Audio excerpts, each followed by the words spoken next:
एक पिता की सच्ची कहानी।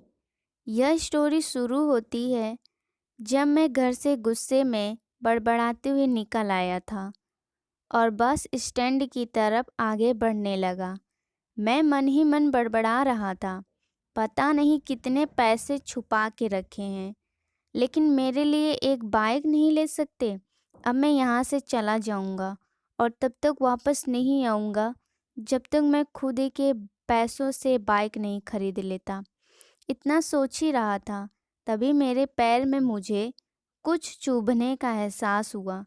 नीचे देखा तो समझ आया कि जल्दबाजी में पापा के जूते पहन आया हूँ। उन जूतों में कील उभरी हुई थी, जो मेरे पैर में बार बार घाव किए जा रही थी। लेकिन उस समय गुस्सा अधिक था, तो मैं बड़बड़ाते हुए आगे बढ़ गया। एकाएक मुझे याद आया कि मैं पापा का पर्स भी साथ ले आया हूँ।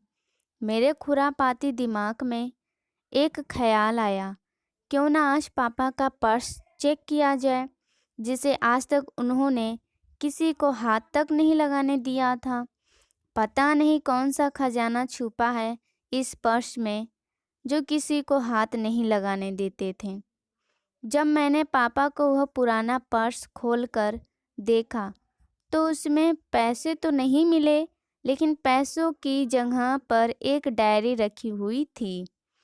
तब मैंने सोचा, ओह, तो यहाँ खजाना छुपा रखा है। मैं समझ रहा था कि यहाँ पापा ने लिखा होगा कि किस से कितने पैसे लेने हैं और किसको कितने पैसे दिए हैं, लेकिन मैं गलत था।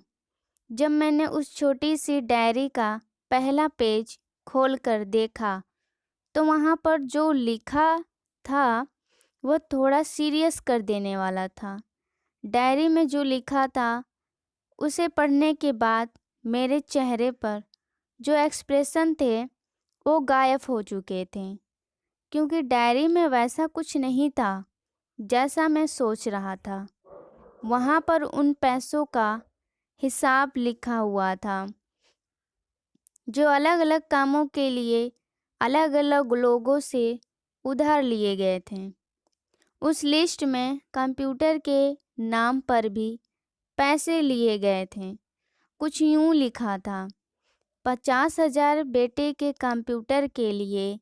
यह वही कंप्यूटर था जिसे मैं आज तक यूज कर रहा हूँ, लेकिन मुझे यह पता नहीं था कि उस कंप्यूटर को खरीदने के लिए पैसे कहाँ से आए थे।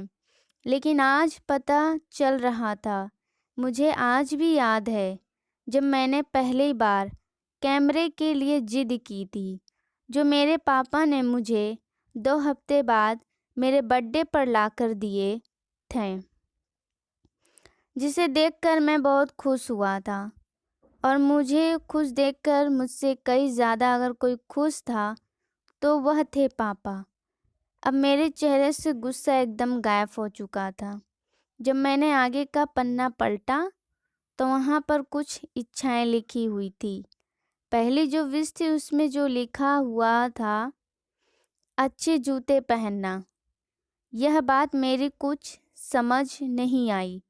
तभी मेरा पाँव अचानक सड़क पर भरे हुए पानी पर जा पड़ा और तभी मेरे पाँव में कुछ गीलीपन होने का एहसास हुआ। जब मैंने जूता उतार कर देखा तो उसका तला टूटा हुआ था। यह देखकर मुझे डायरी में लिखी बात याद आ गई।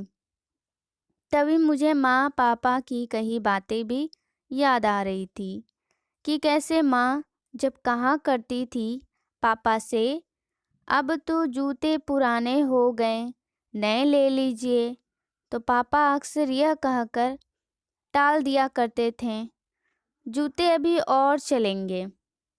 अभी कुछ दिन पहले तो लिए थे। मुझे आज समझ आ रहा था कि कितने दिन और चलेंगे। साथ ही साथ यह भी समझ आ रहा था कि पापा पर्स को क्यों छुपा कर रखते थे। तभी उस डायरी को पढ़ते हुए बस स्टैंड पर पड़ी बेंच पर आकर बैठ गया। अब उस डायरी का आखिरी पन्ना बचा हुआ था। उस पन्ने को जब मैंने पलट कर देखा तो वहाँ कल की डेट लिखी हुई थी। तारीख के नीचे लिखा हुआ था 50,000 रुपये बाइक के लिए। बस इतना पढ़ा और दिमाग सन्न रह गया। अब मेरे मन में कोई शिकवा गिला नहीं बचा था, बस मेरी आंखों से आंसू चले आ रहे थे। मुझे आज तक नहीं पता तब मैं क्यों रोया जा रहा था। अब मैं जल्दी से घर की तरफ भागा, लेकिन जूतों की वह कील पाँव में अब तक घाव बनाने में कामयाब हो चुकी थी। मैंने जूतों को रास्ते में ही निकाल कर फेंक दिया और भागते लड़खड़ाते हुए घर जा पहुंचा। लेकिन पापा घर पर नहीं थे। मैं समझ गया वह कहाँ थे। मैं सीधा पास वाली बाइक एजेंसी की तरफ भागा। पता नहीं आज कहाँ से इतनी ताकत आ गई थी कि मैं भागते हुए थक नहीं रहा था, और वह भी बिना जूतों के, नंगे पैर। जैसे तैसे मैं बाइक एजेंसी पर पहुंचा। पापा वहीं थे। मैंने पापा को दौड़ कर गले लगा लिया और मेरी आंखों से आंसू रुकने का नाम ही नहीं ले रहे थे।